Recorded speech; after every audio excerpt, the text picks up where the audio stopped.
નમસ્કાર દર્શક મિત્રો, આજના વરસાદના મહત્વના સમાચારની વાત કરીએ તો હવામાન વિભાગે આગાહી કરી હતી તે અનુસાર ગુજરાત, સૌરાષ્ટ્ર અને કચ્છના મોટા ભાગના વિસ્તારની અંદર ધોધમાર અને મુશળધાર અનરાધાર વરસાદ વરસ્યો છે, જેમાં અંદાજિત 10થી 16 ઇંચ જેટલો વરસાદ વરસી ગયાના સમાચાર પ્રાપ્ત થઈ રહ્યા છે।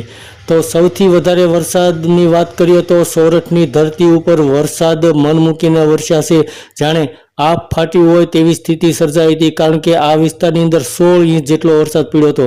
તેમાં પણ સોરઠની અંદર ઓજત નદી અને ખારો નદીમાં પૂર આવતા ઘેડ વિસ્તારની અંદર જળબંબાકાર જેવી સ્થિતિ ઉદ્ભવી હતી અને ઘેડ વિસ્તાર જળબંબાકાર બન્યો હતો। ઘેડ વિસ્તારના ઘણા બધા ગામડાઓ, અંદાજિત 30 જેટલા ગામડાઓ બેટમાં ફેરવાઈ ગયા હતા, જેને કારણે તેઓનો સંપર્ક પણ તૂટી ગયો હતો। તો ગુજરાત અને સૌરાષ્ટ્રના મોટાભાગના વિસ્તારની વાત કરીએ તો સૌરાષ્ટ્રમાં ઘણા બધા વિસ્તાર રાજકોટ, જામનગર, ભાવનગર, અમરેલી, જૂનાગઢ, પોરબંદર વગેરે વિસ્તારોની અંદર 10થી 16 ઇંચ જેટલો ધોધમાર અને મુશળધાર વરસાદ વરસ્યો હતો, જેને કારણે સર્વત્ર જગ્યાએ પાણી જોવા મળી રહ્યું હતું। તો ઘણી જગ્યાએ રસ્તાઓ ધોવાઈ ગયા હતા, ઘણી જગ્યાએ ખેતરો પણ ધોવાઈ ગયા હતા।